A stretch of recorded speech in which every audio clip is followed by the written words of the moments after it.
My message is earn it all. Everybody say earn it all. Earn it all. Not gonna do. Earn it all. Earn it all. Okay, all right, guys. 2026 is a blank page. This is a year for you guys to fully kill it. Now, January 17th is the time. It's a couple weeks past New Year's, and that's when most people give up on their dreams. Just a couple weeks in, people give up on their dreams.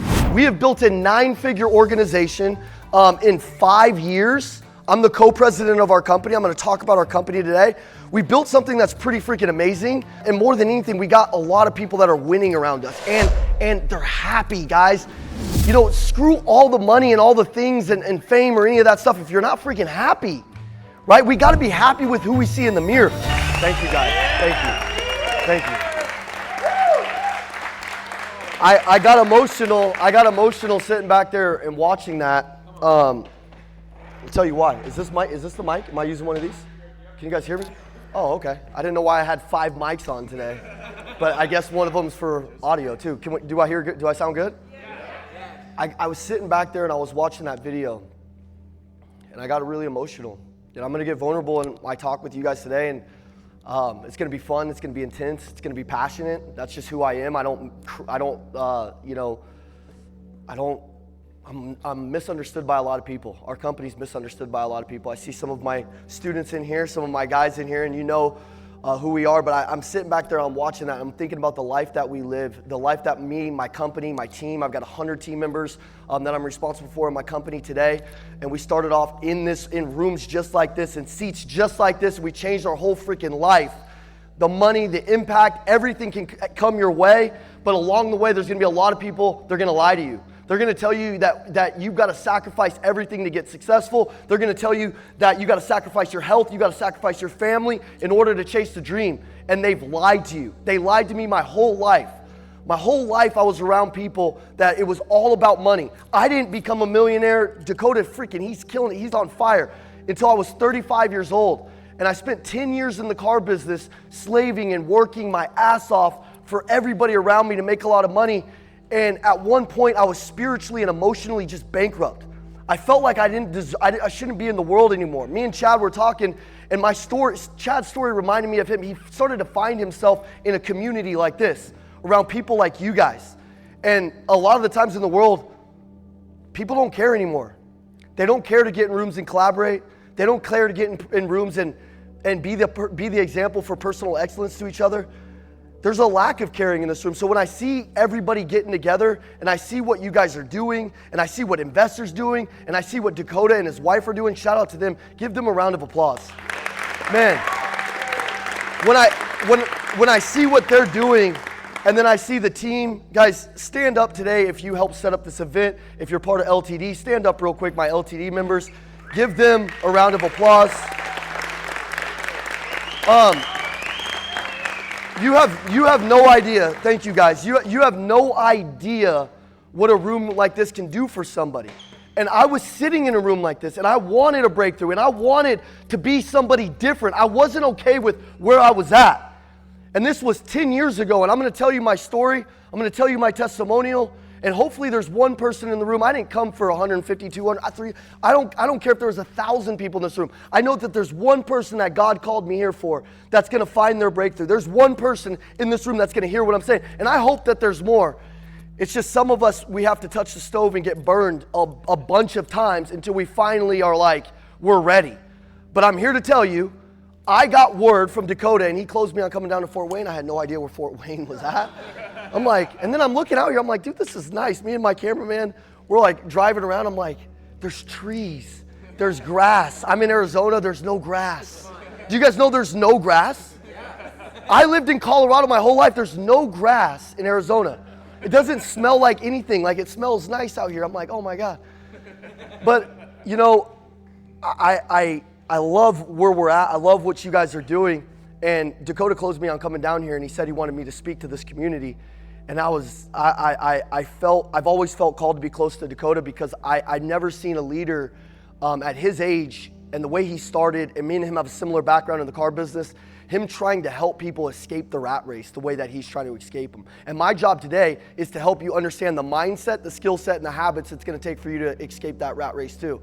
And if you're in it, maybe like this is the message to tell you to go all in on yourself. Maybe you're like forgetting about your health, and maybe this is the message that you need to get motivated to get your life in order in that area. Maybe it's being a parent. Maybe it's being a leader. Maybe some of you are running a company and it's became more about the numbers than it has about the people. Okay, I don't know what the message is going to be. My message is earn it all. Everybody say earn it all. Earn it all. Not going to do. Earn it all. Earn it all. Okay, all right, guys, stand up, shake it off real quick. Fort Wayne, let's restart. Okay, high five your neighbor and say earn it all. Earn it all. Okay. Okay, good. High five them. High five your neighbor. High five somebody you don't know. Okay, all right. Okay, so, okay, have a seat. Have a seat. 2026 is a blank page. This is a year for you guys to fully kill it. Now, January 17th is the time. It's a couple weeks past New Year's, and that's when most people give up on their dreams. Just a couple weeks in, people give up on their dreams. We have built a 9-figure organization in 5 years. I'm the co-president of our company. I'm going to talk about our company today. We built something that's pretty freaking amazing. And more than anything, we got a lot of people that are winning around us. And they're happy, guys. You know, screw all the money and all the things and fame or any of that stuff if you're not freaking happy, right? We got to be happy with who we see in the mirror. We got to get progress over everything. I want everybody to say progress. Progress is going to make you happy. Progress in your fitness, progress in your mindset, progress in your marriage. Guys, if you say you're going to take your wife on date night and you don't do it, like, does that feel good? No, and she should remind you. Remind him. I'm sure she already reminds you. You don't need me to remind, she doesn't need me to remind her to remind you. But we got to get those things. But a lot of the times, especially us men in here, we're pretty stupid. We do stupid stuff. So we have to be reminded. So my job as a coach is to inner engineer you guys to want to go get more. And I see some of my students like Travis Hoover in the room and his beautiful wife. Give it up for Travis. Travis is our number one student here in Indiana, and he's been able to grow a crazy brand, and he's opening up his own business, and him and his wife are doing amazing things. And Travis was the guy that was counted out. I see Chad in here, who I've gotten the opportunity to meet over the this last day, and he's on the comeback. On my heart, when I was praying, and I want to say a prayer for you guys, if that's okay, before we really get this thing started. I really believe that there's some people in this room that need a comeback story. And you might even be making money right now, but you know you're not like making the kind of money that you want to make. You might need a comeback story, or you might be the one person in your family that's never been a millionaire. Does anybody like, some of you guys might come from families that are worth a lot of money, but is there anybody in here whose families aren't worth a lot of money? Like, that was my family. Nobody made it in my family. You know, and so we got to stop playing casual with what we want to do. So today is your chance. So what you guys are going to learn today is the traits that separate the sales professionals from the pack. Unleashing confidence, character, closing power, leadership. But I gotta know that you guys are locked in on what I'm gonna tell you. So when I ask you to do a 2-clap, you gotta set your pens and paper down, okay? Be ready, because it's gonna be weird if you don't do it and everybody else does it, okay? Or if you had like weird rhythm and everybody does it, now everybody's like ready to go. But if I had caught you off guard, you'd have been looking. Okay, so when I say 2-clap, I want everybody to 2-clap for me. Ready, 2-clap. Okay, come on, guys. You, bad rhythm. You were the last person, okay? I just warned you. 2-clap, 2-clap, 2-clap, 2-clap, 2-clap. Ah, okay. We got some people getting extra credit. Who in here is over 30? Okay, good. So I'm going to talk to you guys for a second, because who's under 30? Oh, it's like half and half. Okay, under 30. Do you guys know who Ric Flair is?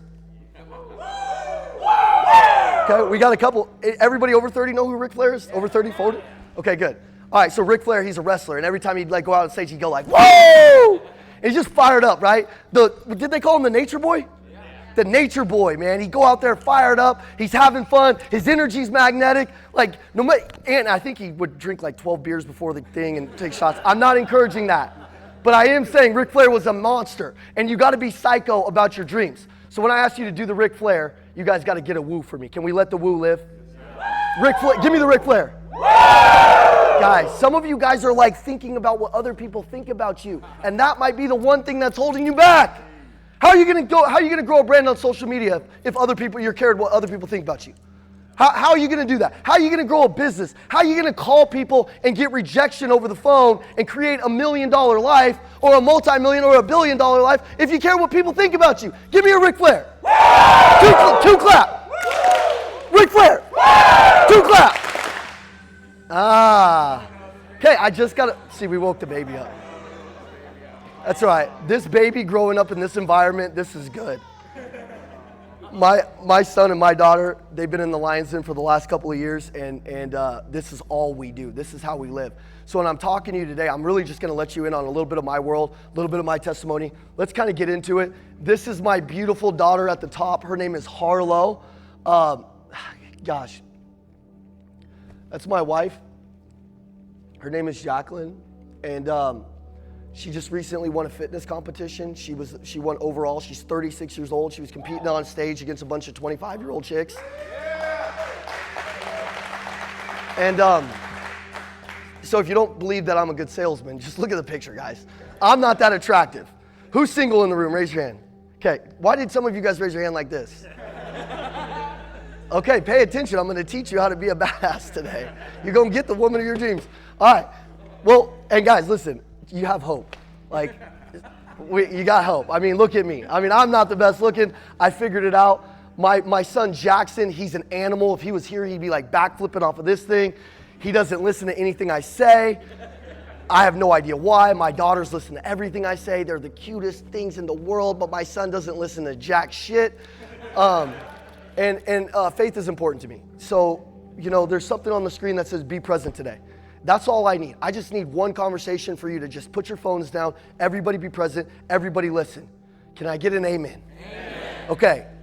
God brought me here for a reason. There's somebody that's been begging for a breakthrough. There's somebody that's been praying. And then this guy in a tight green shirt, tight white pants came in to talk to you. And on your deathbed, God's going to remind you that I came to talk to you. Some of you that aren't paying attention, he's going to say, you remember that guy that was freaking yelling at you? That's me, guys, today. So we need to pay attention because there's something going on in this room, in this company, and if you're a part of it, I think that this is going to be one of the next big movements. And so I want to be a part of it. Are you guys wanting to be a part of that? I've always wanted to be a part of something. So I look at my beautiful family, and Matthew 19:26 says, with man, this is impossible, but with God, all things are possible. I want you to bow your head real quick. I want to say a prayer before we really get this thing started. God, everybody's just taking a deep breath of the Holy Spirit for just a quick second. Just calm your minds, okay? God, we just come to you just grateful. It's just so thankful to be in a room full of people that just believe, that have hearts of gold, that want to get better, God. We just pray for progress today, and we're so thankful for the abundance that you're putting in our life right now, God. Relationships are everything, and you've put all these people around us. There's no mistake. We're in the United States of America right now with the opportunity to read the Bible, with the opportunity to believe in you, God. We just pray that you can eliminate some of our weaknesses, some of our self-sabotage, some of the bad habits that we bring into the rooms with us, God. You can cure all of that stuff. We're going to talk today about mindset, skill set, and habits, but the number one thing that will change everybody's life in this room today is their faith in Jesus Christ. God, I pray that there's somebody right now that might be people hurt, not church hurt, that might have resentment against the church, that maybe this is the time that they decide to believe more in you, God. Maybe this is the time they plug into some people with some deep faith like Jimmy or his wife. Go to church, believe more in themselves. Kill off some weaknesses, some bad habits. God, this is a room that's going to shape people. This is a room that's going to build people. God, and in return, we're going to build your kingdom. We're going to keep believing in you. We're going to keep talking about you until we're blue in the face. We're just so thankful for you, Jesus. And in your name we pray. Amen. Amen. Amen. Amen. Amen. This is my team. Like I said, I'm the co-president of the LA group with my identical twin brother, Ian. Ian got the job because I'm a hard worker and he looks the same as me. And Ian's the number 2 twin. As you could tell in the videos, we sold cars together for 10 years. We were the top 2 car salesmen in the country. We were selling 60, 70 cars a month. Travis has followed our branding play, and Travis has branded himself. He's done anything and everything that we've ever done, and he's doing it better, and he's going to even do bigger things. And we just wanted to be somebody. I was just a person who wanted to have respect. I was a person who wanted to build a financial fence around my family. And for 10 years, I slaved at the dealership. 10 years, I worked Monday through Saturday, no days off. I didn't tuck my 10-year-old daughter in, not one time. Every time I got off of work, she was asleep by the time I got home. I traded a lot of time and sacrifice to become the person I am today. And I just think if you do it right and you sharpen up your skills and you truly take ownership and full responsibility for your life and you learn some new things in these rooms, especially in real estate. I didn't learn anything about real estate until just 4 or 5 years ago. And it changed everything for me, changed my whole life. I learned I had to become a new person in order to get the life that I have today. And I'm just really, I just love it. But my team is everything to me. My team gives me courage. My team gives me motivation. My team gives me all of it. And in this picture that you can see at the very bottom, that was our first sales meeting in Andy Elliott's house. Does everybody know who Andy Elliott is? Does anybody not know who Andy is? Okay, well, he's the bald, jacked up, fired up guy that's like telling people to take their shirts off online, and he's kind of crazy. Nobody's going to have to take their shirt off here today. Or maybe a couple of you guys. Just kidding. There's a couple of you guys that want to. Keep your damn shirts on. We don't want to see that shit. But Andy was my mentor, and in the car business, he was the GOAT of selling cars, and I wanted to be like him. He was the best at handling objections. He was the type of guy that when he walked into a room, no matter how good you are, he makes you feel like an amateur. It's like working next to Kobe Bryant every single day, and I've been with him for the last 5 years, and we've been able to grow something it's all God. Like, it really is all God, and I just feel like we've been obedient to his word, and in turn, we've been moved in a way where we could show up in rooms and talk to people and bring energy and bring charisma and bring some fun and belief in ourselves and transfer it to a lot of people. And so since we started the company, that's our team, all of our team at church. We do everything together. And we've been able to grow a 9-figure company. I've been able to make millions of dollars the last couple of years. The first couple of years I'll talk about, I put myself in massive debt, opening up our business and reinvesting everything that I had into it. So I understand some of your guys' pain of being like maybe where you're at, maybe feeling stuck. You're not in the wilderness. You're getting prepared. You're getting prepared for a big life. But are you going to push through? Is your work ethic going to show it? Is when you walk into a room, are people going to know how you introduce yourself? Before you even introduce yourself, is your energy going to introduce yourself? Are you stuck in your mind? What's your frequency look like? These are things that we're going to talk about today, because if you can accomplish these things and you walk in, you're going to find people in this room you could do deals with. But if you're so trapped in your own head and you're not finding all the possibilities all the time, you're going to lose. We were guys that just were totally counted out, that found all of these possibilities just by walking into rooms like this. So it can be done. It can be done. Everybody give me a 2 clap. Give me a 2 clap. Okay. Give me a 2 clap if you believe it can be done. Okay. And stand up real quick one more time. Stand up. High five your neighbor and say it can be done. It can be done. It can be done. It can be done. Yep. Okay. Sit down. Sit down. All right, sit down. Sit down, guys. Sit down. Sit your butts down. Okay.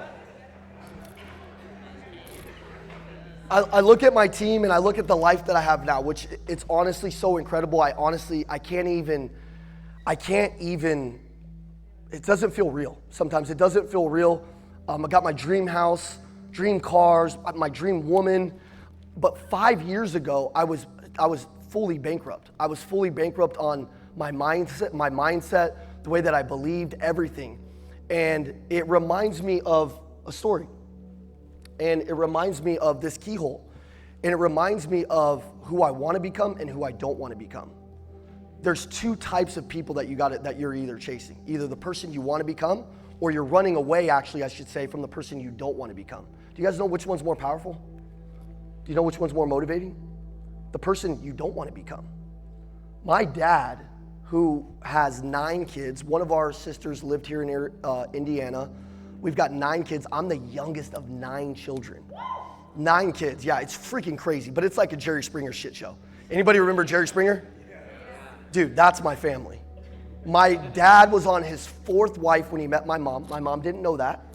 My dad was a liar, and he's not a great person.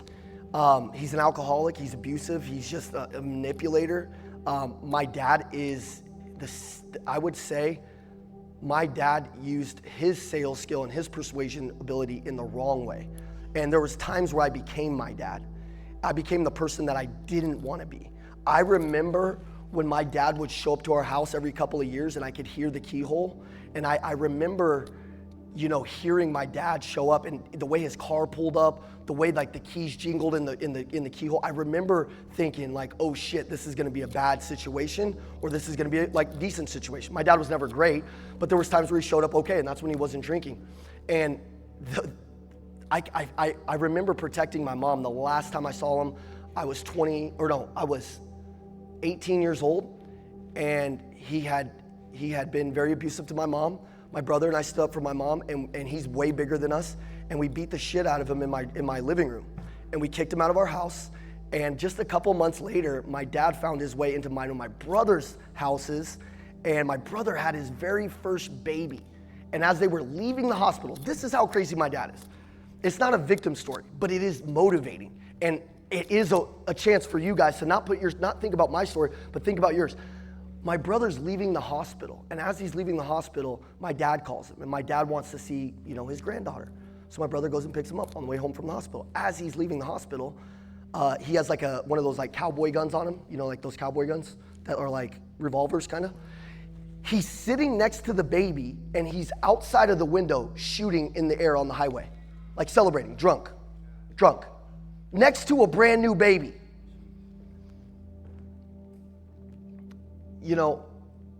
There's a lot of people in our life that form who we are, form the way we think, form the labels that we put into our minds. Some of us in here need to unlearn some of those labels. Some of us have been told we're shy, we're quiet, we had some of this trauma. Personal development is a chance to figure your way through all of that stuff, to learn about your stuff, learn what motivates you. As I think about this keyhole, I think about every day when I come home, I have the chance to be the guy either on the left to my family or the devil on the right. And I've had the greatest example of both. I have a grandfather who I'm gonna tell you guys about, who's the greatest example that I've ever had. I mean, he is what a man should be. And have you guys ever had anybody that told you guys you were special?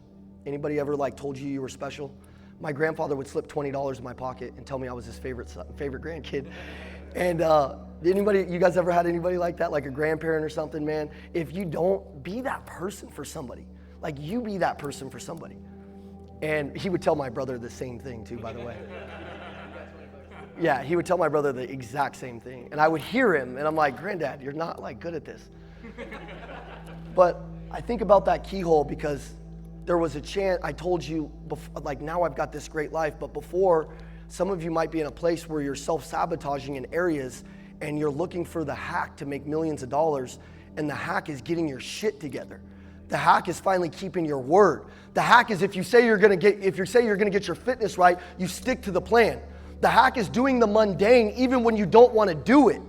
The hack is showing up every single day and giving it all you got for a decade, for 20 years, for 30 years. And then your family can look back and you've built a life that all of them can call you the one in the life, in your family that changed everything. I want to be that generational breaker. I want to be the one that ends divorce, that goes back in every generation of my family for years. We have a curse on our family. Not anymore.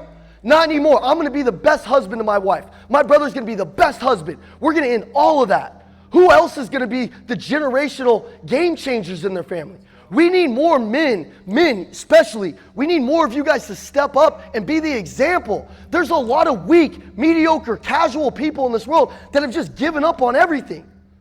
They don't look like they care. I can see people in their eyes, they don't even care anymore. You can see, you walk into a grocery store and you're trying to get help, and before you even talk, it's like you have to give them buying signs or something, or you walk into a dealership or something and you gotta give them a buying sign before they give you their best. What happened to everybody giving their best no matter what? No matter what. I was able to become the #1 car salesman in the country because I showed up every day and gave it all I had. Everything I had. I've given this business everything I have because I care so much, because I know that if I don't, I'm going to be the guy on the left. I'm going to be the guy on the right. I'm going to be that devil for my family, and I don't want to be that person. But I was that person. This is when I lost it all. I've lost it all 2 times in my life. 2 times. God, I've learned, please, we don't need to do a third, We don't need to do, unless it's your will, God, unless it's your will. But this is me, an AI version of me. That's my exact apartment in my corner. I was 26 years old. My daughter was 1 year old. And my daughter is my heart. My daughter's a competitive cheerleader. She's like a champion in like cheerleading and dance. And is anybody a dance dad in here? Anybody? Dude, just letting you know, that stuff's more exciting than football. I'm telling you right now, you watch your baby girl get on the stage, I cry like a little girl in the crowd. And my daughter, she follows, she's completely opposite of me. She's very quiet, she's very shy, but she's a watcher, she studies people. She'll literally walk up to me after I talk to somebody and she'll be like, Dad, I don't like their energy. I'm like, but you're freaking, this is when she was 2 years old. I'm like, you're 2, what's wrong with their energy? I'm like, you see the way their eyes were looking? You see the way their hands are? I'm like, oh my God. She's amazing. But the first couple of years of her life, I was a financial father. I wasn't a real father. I regret it in a sense that I just regret it. I think there's a lot of people say they live with no regrets. There's a lot of regrets that I have. I just don't want to die on my deathbed not changing those regrets. So at this very moment, this was where my life changed. This is where I found God. This is where I started to change the way that I treated people. This is where I saw everything. I was passed out. I was drinking so much because I was trying to stop the anxiety. I was trying to numb the pain. And the pain that I experienced, now that I look back on it, was me not in congruency with the person that I wanted to become. So I'm over here. I know I can help people. I know I can be great. I know I can be somebody that can step on a stage like this and change somebody's life. I know I can be. But I'm settling. I'm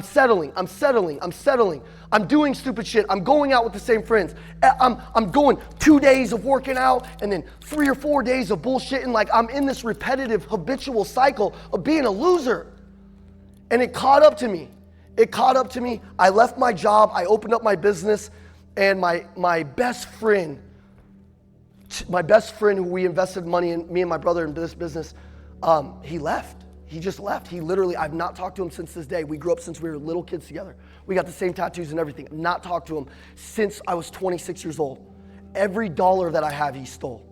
Every single dollar. And so I'm sitting there. I'm leveraged. I'm in a penthouse in Denver. I got cars downstairs. I got a GTR. I got a Gallardo. I got all this shit. And I got no money. And I was betting on this business. And I just started to pray to God. I was like, God, if you just get me through this. Anybody ever said one of these prayers? God, it's like, why do we got to wait till it's bad to pray to God like this? Like why? But I said that prayer and it was an outer body experience. I felt like I was a security camera looking down on myself. Craziest feeling I've ever had. The next day I woke up and I was like, I'm getting my life back.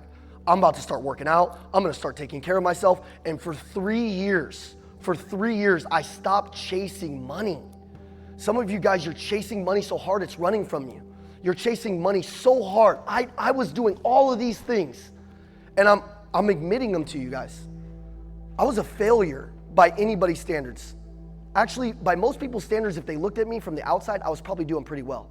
But internally, I knew I wasn't living up to my potential. I knew it. I felt it. I believed it.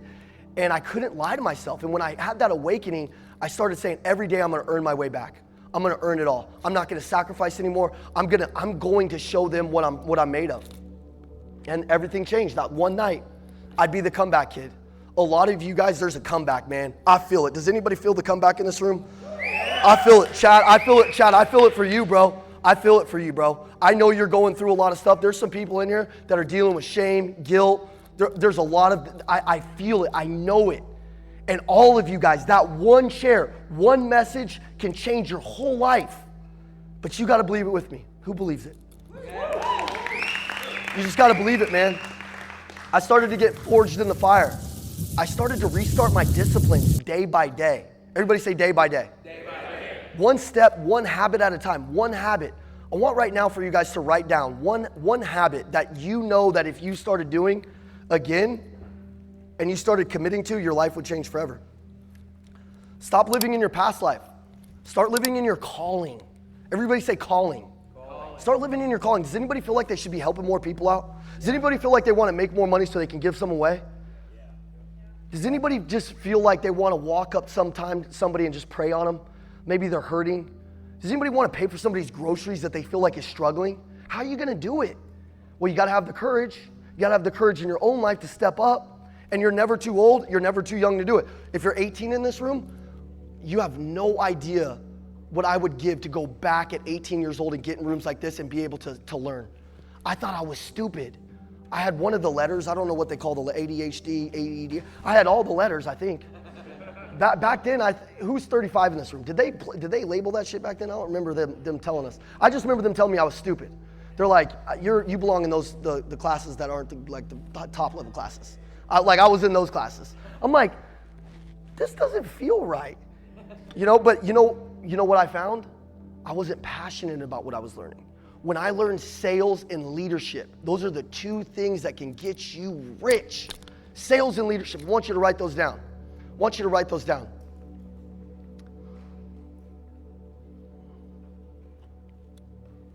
guys to refocus on what's important to you. I want you to use this time to really go deep on what is important to you. Where are we missing it? What are we sweeping underneath the rug? I want all of you guys to stand up real quick.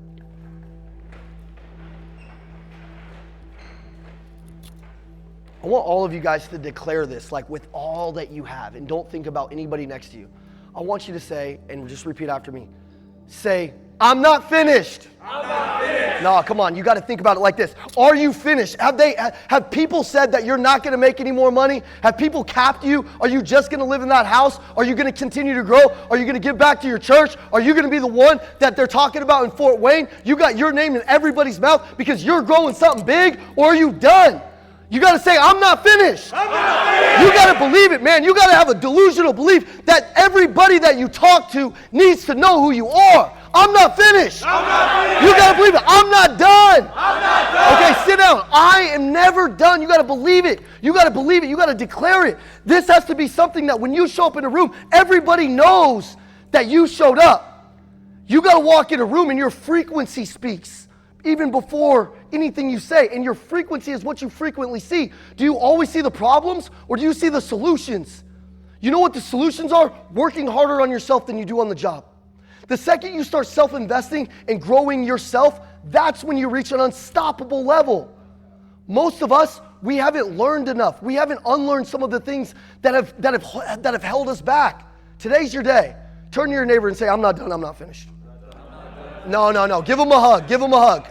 Even if they're not a hugger, especially if they're not a hugger. Hug him. Somebody hug him. Somebody hug him. All right, sit down. Sometimes in your life, God's going to let it fall apart so that way you can see what's actually solid. Sometimes He will strip you of everything. Has anybody been there? Man, that's where your faith is really tested. And if you're in this room and you're at square one, I'm here to tell you, it's going to be a beautiful story. It's going to be a beautiful comeback story. You just got to believe. You just got to hold on. You just got to fight every day. You got to be the one that's clawing, screaming, fighting, kicking, like my son. You can't give up, man. The next 3 years, this changed the way that I think.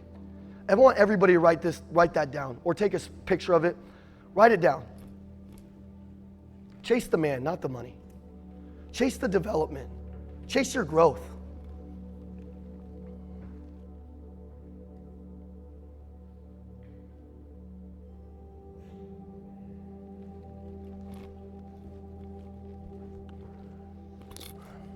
This was an important day for me. This was the day that I met Andy, and I came down to a seminar, and it was in Norman, Oklahoma, in a little small town, and we started building the Elliott Group. And it was just the three of us and his wife, so there's four of us. And we were just happy to be around good people. I was willing to sacrifice everything that I had to just be around different people. And Andy, as you guys know, he's definitely very different. But he's so passionate about helping people and being, this, he's just on this mission for growth that I wanted to be next to him. And the build started. And the build is the bitch. So if you're getting ready to build a big life, just understand, it's going to be 10 times harder than you thought it was.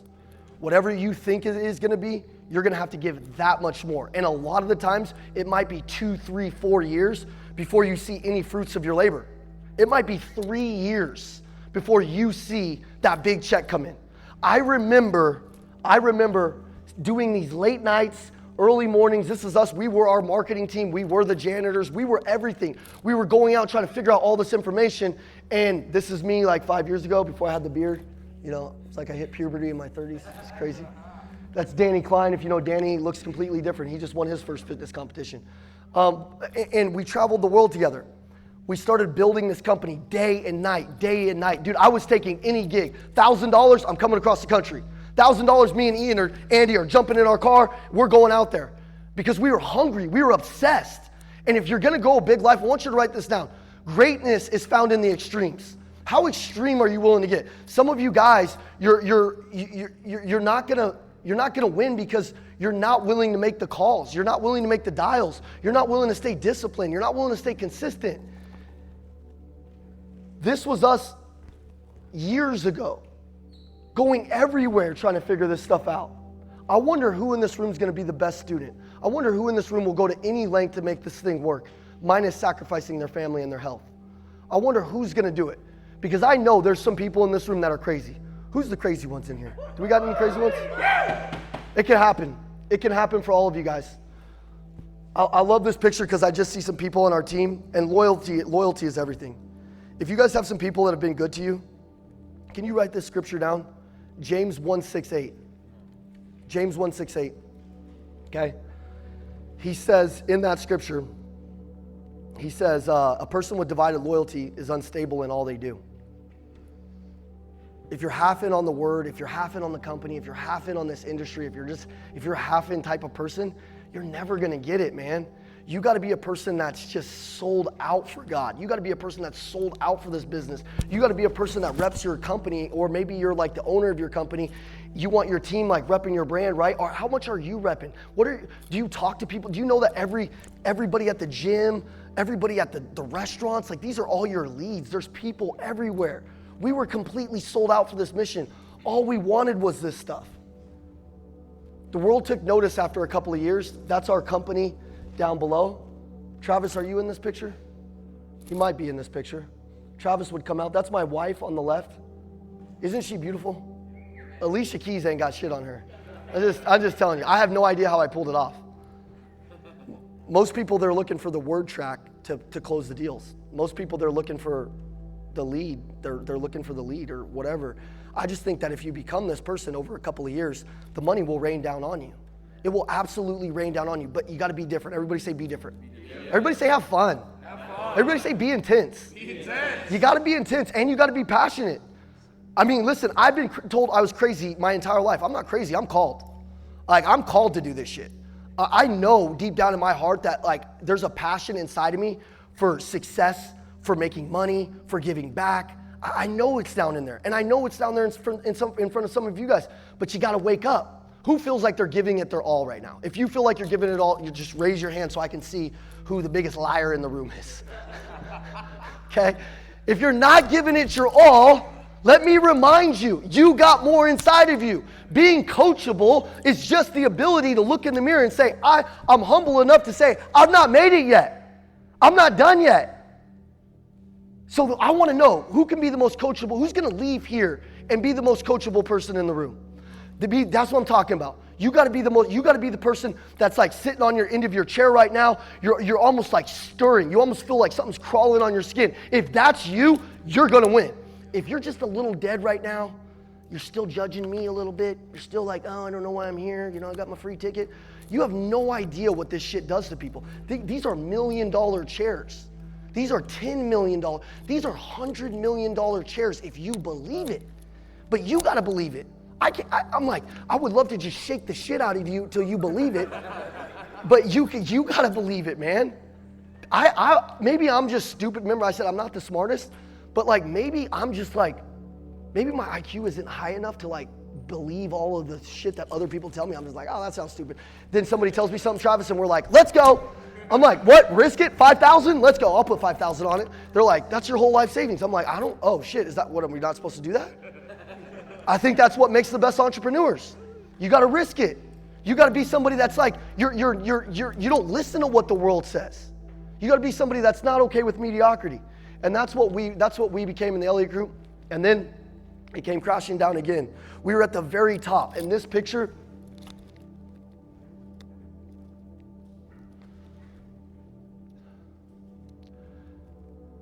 This picture was the day my grandfather died.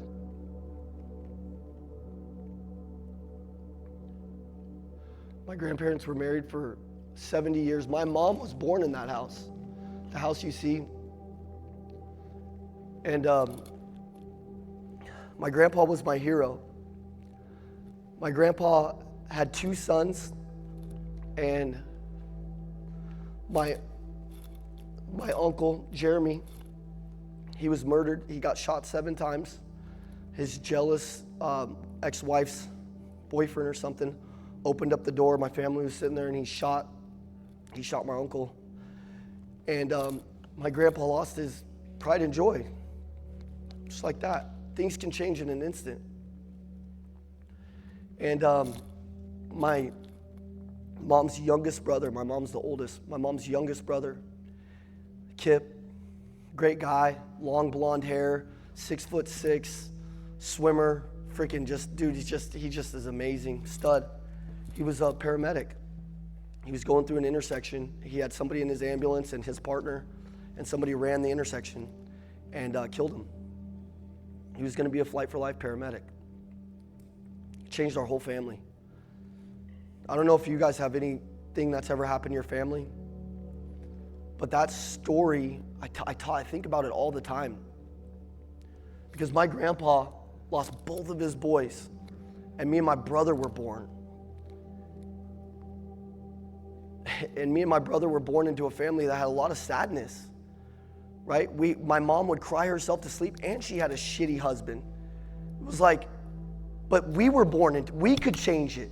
We could motivate him. We could inspire him. My grandpa got to witness our whole entire story. He died a couple of years ago. And when he died, you see all these kids playing these instruments. This is an AI picture, but I took it and I recreated what happened. They're taking my grandpa out of his house that he lived in for 70 years. My grandma, just to rewind the story a little bit, broke him out of the retirement home. Like literally broke him out of the retirement home. This is the craziest thing. The retirement home's calling us every day like, yo, like this is crazy. She's got neighbors here. They're like tearing down one of the doors. And we finally were like, just let him take him home. We'll let him stay there for a couple of days. We followed her home because she got my grandpa he's a big guy. He's 280 pounds. She gets him, the neighbor, she has a ramp built in front of the house. They wheel him in. She won't let anybody in the house for weeks. Like, it's crazy. My grandpa she's a G. So my grandma ended up hiring enough people to take care of my grandpa, and he died. He passed away. And that was, I told you guys, that was the person who told me I was special. That was the person who believed in me. That was the person who I could go to with all of my problems and issues. And I wanted to become that person. I wanted to become that person for people. And back here, I told you guys, I was this person at times. This was the person I was. This was the person I was. My grandpa wasn't this person. I didn't learn this from my grandpa.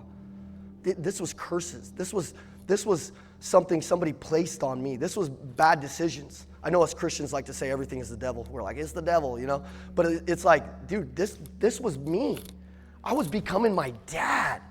You know who I wanted to become? I wanted to become this man. This man built our family on great morals and great decisions. My grandpa was a public speaker. My grandpa, the last speech I ever saw him give was at South High School. And I'm going to tell you 7 things that you need to do to become a great salesperson and a great business owner. But I want you guys to know where I come from. And I want you to think about your story and what's going to be your story and what are you going to overcome. I remember my grandpa giving his last speech and he had dementia. And I wheeled him over there because they booked him on a gig, and my grandpa was like, we're taking everything, just like I told you guys a second ago. I'm like, we were taking everything. And my grandpa would still go speak to people, and he was so magnetic, and he had so much personality, so much so, like, once he got dementia, he would say the same joke. He always said the same jokes, but he said them like it was the very first time he ever said them, because he was a good sales guy. So like the waitress would come in, he would say the same jokes to her, and I'd be like, oh my God, here's my grandpa. And I thought sometimes it was annoying. And then I became that person. And I realized it's not what's taught, it's what's caught, right? My grandpa was a teacher for 50 years. He built 2 schools in Colorado. And I had this great example sit next to me, and I glorified some of the bad examples. some of the drug dealers in my life that I became, some of the things that I saw, yet I had this really good example that I could look up to. And it wasn't till towards the end of his life that I really valued him. Anybody ever been there? You lost somebody and you wish you would have valued him a little earlier? Who in your life can you call after this event? Who in your life can you think of that maybe you're undervaluing right now? And if they were gone, you would just pay just one more phone call. I think about him all the time. And I think about what he's done for our family. And I think about me living on his blessings. He prayed for me so much. And just want to make him proud. Who has somebody they want to make proud? Yeah. I told you guys it would be a little fun. It would be a little intense, but also I'm going to be vulnerable. So many things I wasn't proud of until I gave my life to God and I started to surrender some of the things that I understood that weren't good for me and that weren't serving me. And I had this epiphany bridge. And I started to have these aha moments like this was it. Once I had that story with my grandpa, I started to realize like I'm not gonna waste another day. I'm not gonna sit here and play like everybody else. I'm gonna do stuff that nobody even thinks is possible. Every single day I'm gonna wake up with purpose and intention. And that was what we did. I want you to write that down. Do something, doing it to prove somebody wrong, and doing it to prove somebody right. You're either going to prove somebody right or you're going to prove somebody wrong. And many of you guys, there's people that are haters. There's people who don't believe in you. There's people who have doubted you. Are they going to be right at the end of the day? Or are they going to be completely wrong? Right? Who in your life has done everything for you? And maybe you could use these next couple of years of going all in. Give me a 2 clap if you can go all in. I caught some of you guys off guard. Give me a 2 clap if you can go all in. Yeah. Going all in, it's hard. Becoming a millionaire, it's really freaking hard. But you know what's so gratifying? My wife doesn't have to work. She works. I mean, obviously she takes care of our kids, but we built a good system. We have a lot of good things and we do a lot of cool things and stuff. But the gratifying part is us sitting there and talking about the last 5 years and all the stories. I just want to know what stories are going to be written on the pages of your guys' life as you leave this event. Is it going to be stories of like redemption and comeback, and you went out there and you got crazy, you knocked doors, you called everybody in the freaking city, you self-generated leads, you posted on social media every freaking day? Like what is it? I needed to find something that motivated me. I needed to find an enemy, and many of you guys need to find an enemy. You need to find somebody. Poke that guy in the mouth if he yawns one more time. Just poke him right here. And if he likes it, it's going to be really weird. Stay away from him if he does. And he let a big one out. You know, like normally when somebody's speaking, you're like, he was like, poke his ass in the mouth next time. Write this down. Find an enemy. There's a good book on this. Patrick Bet-David's Choose Your Enemies Wisely. You guys got some haters? You guys got some people that you want to prove wrong? Oh, yeah. Prove them wrong. Or prove them right. Either wake up, do the work your ass off, or you're going to leave here and you're going to regret that you didn't go all in. Here's 7 things that you can do for your keys of success. Now listen, in coaching thousands of people and thousands of top producers, and me being a top producer in one industry and going over to high ticket sales, I don't know many high ticket sales guys. I don't know if I can make the claim that I'm the #1 high ticket sales guy in the country, but not many people have been able to do 8 figures in revenue. I've done over $1 million in a day, multiple times in sales. There's not a lot of people who have done it. And the only way to do it is you gotta have these couple of things. Number 1, how hungry are you? Write this down, hunger. Are you hungry? Do you show up every single day like you actually want it? What are your minimum standards? Do you have your minimum standards? Can you write those down? How many calls do you need to make? How many people do you need to talk to? How many new people can you run into? How many events do you need to attend? Can you get really clear on what you need to do to be successful? Are there some people in this room that have made a lot of money doing this industry? Dakota, Drew, where you at? Drew, you've been doing this for years. You were able to build $1 million plus portfolio by what, 21? $1 million. This guy's been able to be worth well over that, and he's only 21 years old. What's your excuse? The people are right here. Who did that? Who whistled? Yeah, let's go. Give it up for Drew. Give it up for Drew. Drew, stand up. 21 years old. Drew, how many houses do you have? How many houses do you have? 28 houses, guys. Drew, 28 homes. Does anybody else want to own 28 homes and invest in 28 homes? Anybody have more than 28 homes in here? Okay, you. How old are you? 32. How many homes do you got? 55. Look at these two guys right here. This kid's 23 years old. Isn't that crazy? How many did you own at 23? What? How many did you own at 23? 1. Drew, you're going to kick his ass. Just keep going. Okay, sit down, Drew. You're richer than all of us. You know what Drew's key for success is? Drew found a mentor. Many of us just have not had the right mentorship, or we haven't valued it. Drew found a mentor. He was his first salesperson, right, Dakota? First sales guy. 19 years old, 18 years old, fresh out of high school. In high school. He's like, I own 6 houses in high school, dog. You ain't even got a car. You ain't even got a car yet, bro. You ain't even got a car. It's like, he's like, I'm an investor. He's all wearing his investor shirt and shit. You're like, what is this kid talking about? Think about that for a second. Those of you old guys in the room, like me, could you get close to a young 23-year-old kid and could he mentor you? Yeah. Could you figure out what he's doing to be successful? Could you go sit with him? Could you go give him some energy? Could you go take him out to lunch? You got to be hungry for the knowledge, man. There's a couple of things that you need when you're hungry. You need new information, write this down, new experiences, and new people. Those are the things that are going to keep you hungry. New information. You got to be in these rooms getting new information, courses, things, people, new experiences. Guys, you got to be going places. You got to be traveling out to events. Like the investor team, the limited team, they all came out to Dakota's team. They all came out to Arizona and they got around us. That experience shifted your guys' company, right? The way our culture, the way our team ran. Then you guys went back home and created that yourselves even more, right? That's an experience. A lot of us, we're trapped in the job. We're working our asses off on the job, but we're not doing anything to grow this area, this bank account of experiences where we're like, oh my God, you'll never believe this. I met this guy and he said he owned 23 houses, 30 something houses. How much? 97 freaking houses. He's 23 years old. He's fucking 11 years old and he owes all these money. It's like, and then you're telling your wife that and she's like, okay. And you're like, babe, we're gonna get one, we're gonna stack one, and then I'm gonna go get with Drew. I'm gonna figure out how he got his second one. I'm gonna freaking do it. And then I'm gonna have more houses than Drew by the time he's 19, okay? How are you gonna do it? New experiences, new people. The same people, especially if they remind you of your old life, they will screw your life up. The same people you go out to the bar with are not your friends. If they were your friends, they wouldn't be taking you to do destructive shit. The same people that aren't good to their wives and you're hanging out with them and you're a married man and you're hanging out with single guys or stupid guys that do stupid shit, those are not your friends, guys. Your friends are good husbands. They're doing good shit with their kids. You don't get to see them that often because your life's busy and theirs is, but when you come together and you're at church or a barbecue, you're like, man, how's everything going? It's like, dude, took my wife on a date this Friday. You're like, oh shit, I didn't do that. Okay, I gotta go do that. That's the type of people that you want to, or they call you out and they're like, did you take your wife on a date? And he's like, oh, I missed 2 weeks. Bro, you better get over there. She's gonna beat the shit out of you. You're gonna get disconnected, bro. You don't wanna get disconnected from your wife. You gotta re-date her every day. You gotta make her fall in love every single day.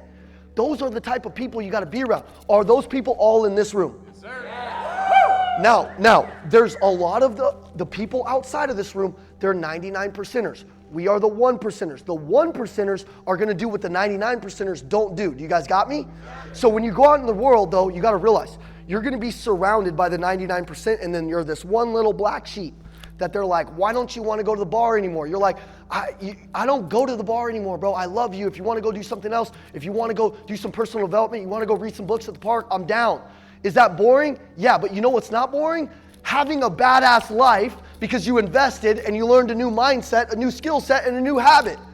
I'm telling you, if you do that, then your life's amazing. If you do all of the mundane stuff, then you're taking amazing vacations. You're doing stuff that they can't even believe. And why? Because you're distancing yourself. Many of you guys are in this, you're gonna be in this lone wolf season, or some of you guys are here. You're not really cool enough, or like you haven't done the big shit to like get the new circle. You're not really fitting in with the new circle enough because you're not really developed, or you're not, and you're outside of the old friend group because you're developing and you're different and you're not going to the bar and you're not doing all these things. So you're different than them. So you're kind of by yourself. You're kind of this weirdo. Anybody there? Anybody? See? Absolutely. Good. Look at this. You just met the other weirdos. You found your tribe. Now you plug into your tribe and you take each other to lunch and you start to develop more and you start to be around each other more. And then all of a sudden, you found your people. You just need more people. You don't even need more money. Write this down. You don't need more money. You need more people. More people lead to the money. More connections lead to the money. But you got to be hungry for it. Nobody wants to be around a dead Bob. So if you're like the person that doesn't have a good attitude, you think anybody's going to want to be around you? No. You got to be the person that's so freaking hungry. It's like you go to bed with your shoes on. Like you're just like ready for the next day.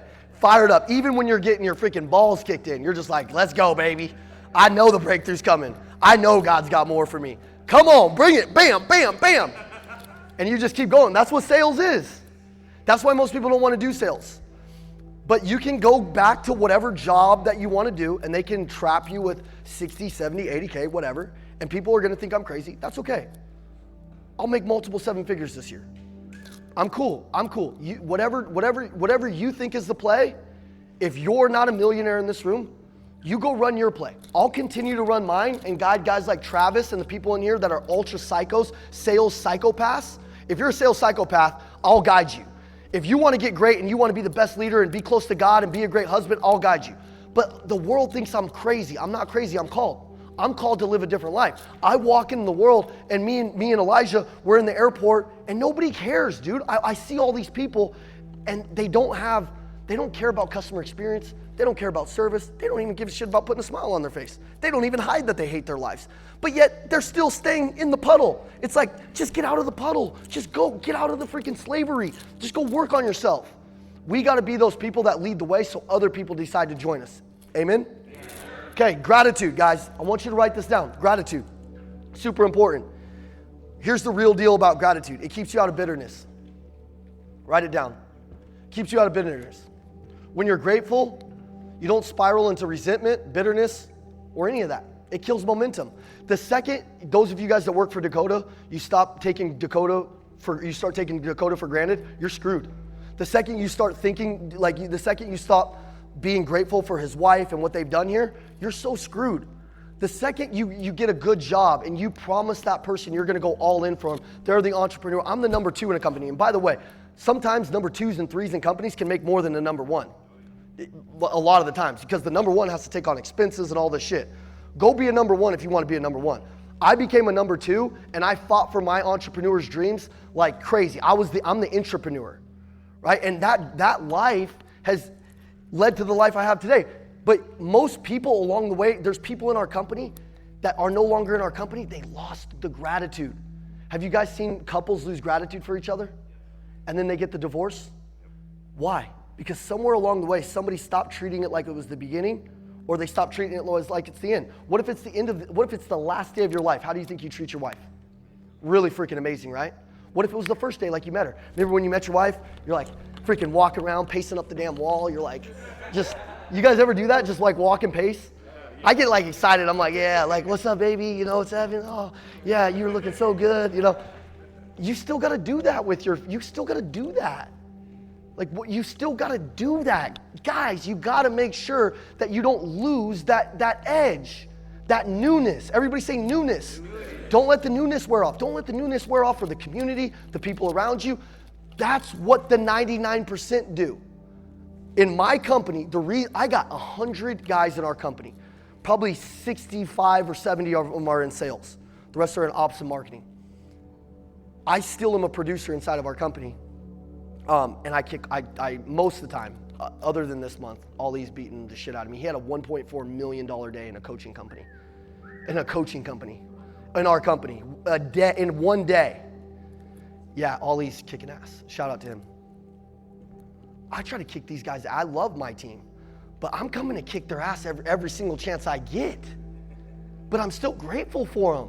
I'm still showing up, and I'm a contributor, not a consumer. Most people in companies, they're consuming the energy.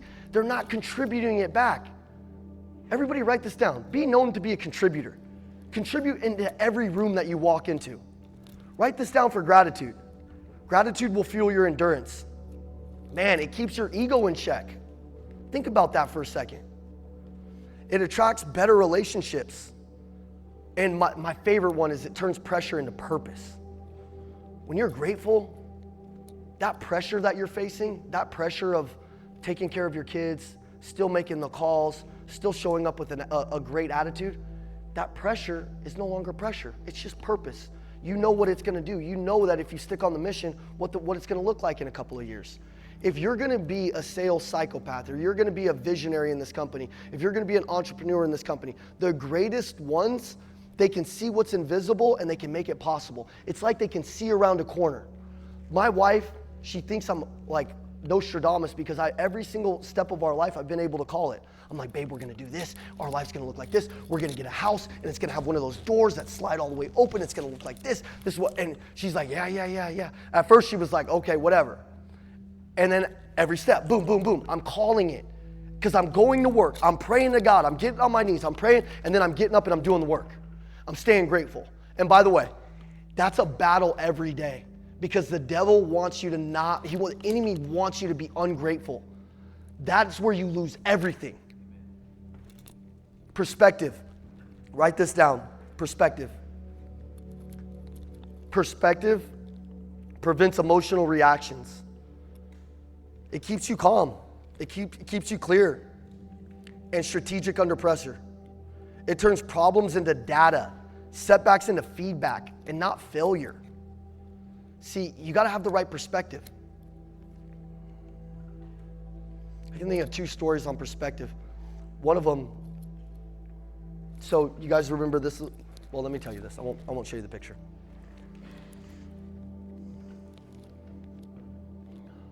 I'm going to make sure I don't cry again because I ugly cry sometimes. I remember my wife was pregnant and she's 8 months pregnant or so. And this pregnancy was rough. Like, she's so strong and she's so powerful. And this one was just really, it was just so hard on her emotions and her body and everything. And she called me and I was at the Lions Den and I just got done with a sales meeting, just rallying my team up. And she called me and I could hear the just how nervous her voice was. And you could hear when something's wrong. And she called me and she said, there's blood everywhere on the floor and I need you. And so I rushed home and I picked her up and there's blood everywhere. And I threw her in the car and we were driving down to the hospital and she's obviously worried we're losing the baby. And I just thought to myself, like, God, like even a day or two ago, like you forget how good things are sometimes. And sometimes we're just not grateful for those little things, right? Just the little things in our life, just even basic health, waking up, air in our lungs. And we get down to the hospital and they put her on this table and I could hear, they put one of the little things on her, ultrasound on her, and they were moving it around her stomach and we didn't hear anything. And it was the longest probably 2 minutes of our life. Like, it might have only been 10 seconds, but it felt like an hour. It felt so long. And then all of a sudden you heard the heartbeat. And in that moment, it shifted my entire perspective on everything. It shifted everything. And we went home that night and my wife had some type of hemorrhage or something and she was okay. The baby was okay, thank God. And the next day my wife is in the shower and she's like down about a lot of things. And instantly I thought, how do I shift her perspective? In sales, isn't it our job to shift people's perspective and reframe them to believe what we believe? Is that our job? Yes. So as a dad and a husband, shouldn't we be doing that all the time with like the people around us to think more positively? Well, my wife's obviously going through something and I was like, let me tell a story to her. And I said, babe, do you remember a couple of days ago when you were going down to the hospital and all you wanted to hear was that our baby was still alive? Do you remember that? Because she was real negative, she was real down, like everything was a problem, which understandable, her emotions are everywhere. And I'm like, do you remember what that felt like? She's like, oh, it felt horrible. Do you guys know feel, felt, found in sales? It's like you talk to people about how they feel, what that felt like, and then what you found in the situation. It's just a sales technique. Feel, felt, found. Look up some videos on it, it's great. So I'm like, how did you feel? Oh, I felt so bad. I was so scared, I was so nervous. And I'm like, yeah, that was a rough situation. but what did it feel like when you heard the monitor? What did that feel like? She was like, that was the greatest feeling in the world. Oh my God, I felt so great. Oh, I can't wait to see her whole personality shift. Everything shifted. I'm like, yeah, we got everything we need in life? I'm like, yeah. She's like, we have no problems, right? We have our baby's health. You're doing okay. We're going to deliver this baby. Everything's going to be great. Are we good? She's like, yeah. I'm like, do we need to worry about any of the way the house looks, the way this looks, do we need to worry about any of that? She's like, no. I'm like, good. Perspective, right? I gave her a perspective shift. Did that give me a perspective shift? Think about that, man. Think about that as you're going through your life. A lot of the times we forget where we've come from. Sometimes we forget where we're, all of these things that made us. Perspective for me is the ultimate test for a leader. When you have salespeople on your team, when you have a family, can you shift people's perspective on their worst days? If you're a leader in this room, who's a leader that has more than 2 people on their team, 1 person on their team, okay? By the way, all of you guys are leaders because there's somebody who looks up to you no matter what, right? Perspective. If you can give your team a new perspective every single day, that's how you grow an incredible company. If people are in your company and they're bitching and they're negative it's because the leaders aren't shifting their perspective. If you men in this room, you want positive women, learn how to shift their perspective. Shift your team's perspective. Shift your client's perspective. Fitness. Write this down, guys. I want you to think about this for a second.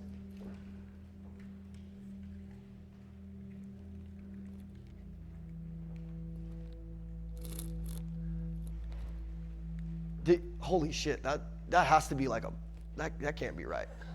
You see me? That can't, Elijah, is that actually me? Holy smokes. I mean, I was like freaking super skinny. I mean, I'm skinny, but that was really ridiculous. If you're gonna go to the next level in your life, do you believe that you need to love who you see in the mirror? Yes or no? Do you believe you gotta love who you see in the mirror? Yes or no? Okay, so a lot of the times when we talk about fitness at the Elliott Group, people think it's all about vanity. I'm asking you guys to leave here today and commit to what you're gonna look like in 60 days, 90 days. Do you think that it's gonna contribute to your success if you're on the phone and you're fired up and you looked at yourself when you got out of the shower and you were fired up and you're like, and then you go into the day and you're excited about who you are? Yes or no? Okay, does body fat do anything to help you? No. Not really, right? If you became the best version of you, can you guys all think of what the most extreme version of you looks like? Can you think of what like the best you feels like? Any of you guys athletes in the room? Anybody? Think about this. Do you need repetition to be a good athlete? Did any of you guys play instruments in the room? Do you need repetition? Do you need practice? Do you need accountability? Do you need delayed gratification? So if you got your fitness together, do you think that you'd be predisposed to winning in those areas in business too? So people who lie to you and say you don't need to be, look, you don't need to be in shape. I know a bunch of people who are not in shape that go out and they make a lot of money and they do great. But I'm here to tell you, I've also met some of the most successful people in the country. And I've seen everybody, they have a mask on. Because I've seen them and I've seen a lot of people when they do get in shape and they do actually change the way they see it, when they get in shape, their money, their mindset, their perspective goes through the roof. Because they're believing in themselves more. I'm here to ask you to believe in yourself. Can you guys all believe in yourself? Do you think that if you guys all committed to just one goal, maybe lose 10 pounds, maybe put 10 pounds on, maybe just commit to a diet plan, commit to drinking water, commit to being good to yourself, do you think that that would help out in every area of your life? So am I a liar for telling everybody to get in shape? Now, most people, they're like, don't say that, don't call this person fat. Look, I'm not here to call anybody out, I'm here to call you up. I'm just asking you, what does the best version of you look like? And if you start to live congruently with that person and the mindset and the habits that person has, all of a sudden, you will unlock a new level in your life. But you got to be proud of yourself. Ben Jordan, this guy right here, who's one of my students, he's in our royal family. He pays $1 million a year to be in our private coaching group. I've helped scale his company $1 million a month, so it was very easy to shut him on $1 million a year. Because I helped him make $1 million extra a month in his home service company. Okay? He owns a plumbing company. He's got 4 locations. When we met him, that was him. He had 1 location. He's on the grind. He can barely jump in a hole to dig the power line, the water lines and everything. he started to become crazy about who he wanted to become, and he built a 9-figure company. They offered him $200 million for his company last week, and he turned it down. I'm like, I would take that shit, dog. But he wants more. I'm like, okay, bro, you know what? Just cut me in on a little piece, dog. You know what I'm saying? But you know what he says? He's like, when I started to actually not try to understand your guys' concepts and actually just live it and then learn it and then go loan it, that's when I became unstoppable. When I stopped trying to like figure out if some of this worked for me and I just kind of submitted to the process and I got my fitness in order, everything changed in his life. Who can get their fitness in order? Who wants to get their fitness in order in here? Yeah, I think we all should. I see a lot of people, we'll talk to them about their fitness and they don't want to talk about it. And I literally have had people that have been at our seminars. I was teaching a seminar in Odessa, Texas. The finance manager, who I'd been training for 2 years, would not get his fitness in order. We're in a seminar. We're doing all these calls. We're teaching these guys how to cold call. He leaves to go let his dog out and has a heart attack and dies in his living room. Didn't even come back to the seminar. He was 37 years old. He had kids. If we're going to become the best version of ourselves, we can't skip this. Faith. Guys, write this down. Faith. Faith. Faith is trusting in God's character when you cannot see his plan. Faith moves forward before the evidence even arrives. Okay?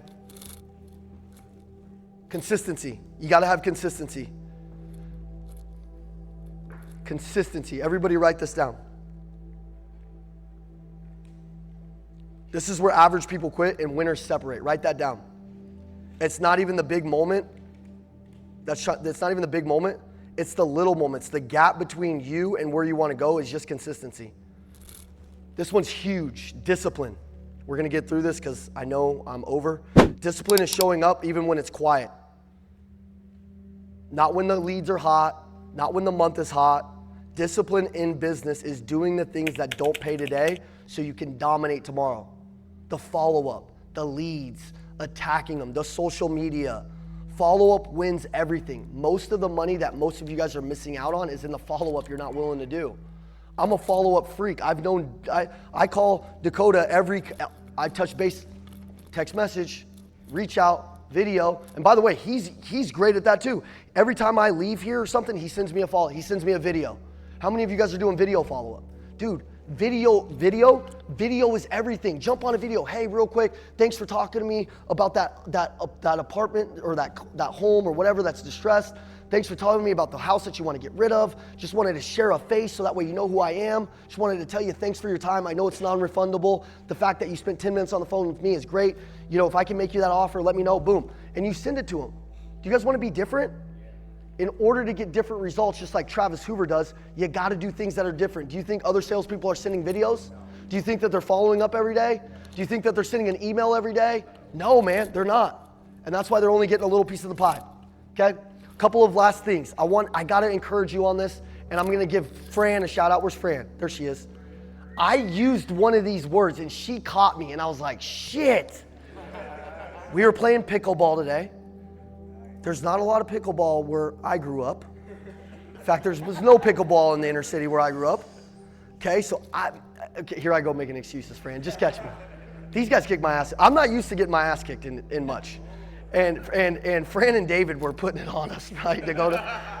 You can't take these words into this career. You can't take these words into this lifestyle that you guys want to build. I want you to write them down. Try, hope, maybe, can't, tired, burnout. I think I said I can't. I don't know. What did I say, Fran?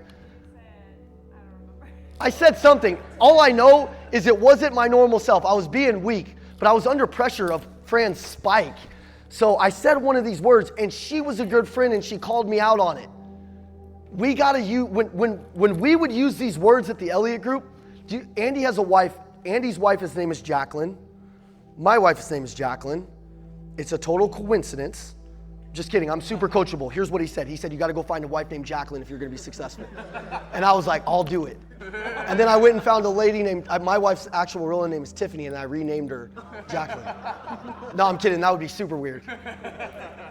No, it's just a coincidence. But Andy's wife, Jacqueline, when we would use these words, I can't, I hope, any of these things, she would literally stop the business and she would make us run 4 miles. With her, she would run it with us. The whole company would run together.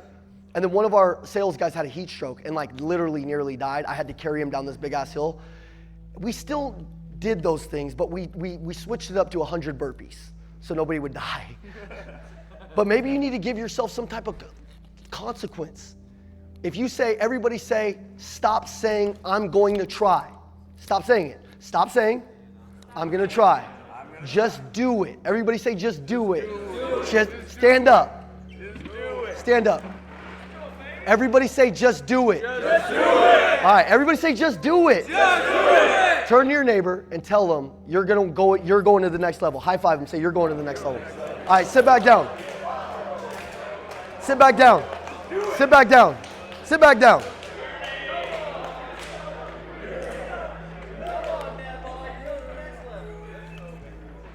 Okay. So let me stress this really importantly for you guys. The life that you want to build is on the other side of the work that you're not willing to do right this second. Now you're motivated and you're in this room and you want to go do it. You're thinking about all the things, maybe some of the mistakes, some of the things that maybe you haven't been doing, and you're self-reflecting. That's good.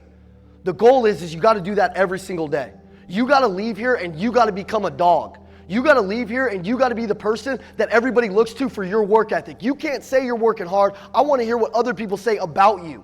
You got to be the person that when you walk in, everybody's like, this person is doing things that other people aren't doing. What's your language sound like? Are you getting better on the phone? You guys, when you're in the company, are they walking by your office and saying, I can't even believe how good he's getting?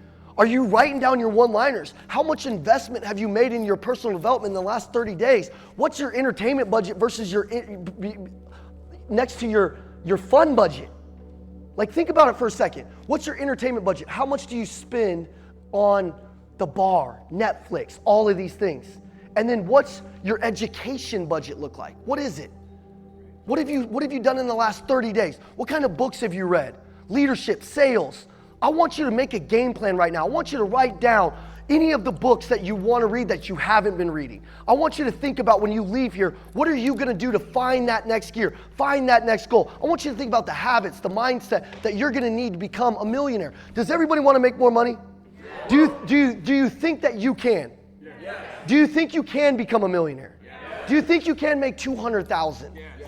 If you haven't made your first 6 figures, do you believe that you can make your first 6 figures? Because sometimes when we say millionaire, it sounds so far away that sometimes we don't work hard enough to get there because it seems like such a far away dream. Sometimes it's like, man, I'm making 50 grand right now, Evan. How do I make 100? You invest in yourself.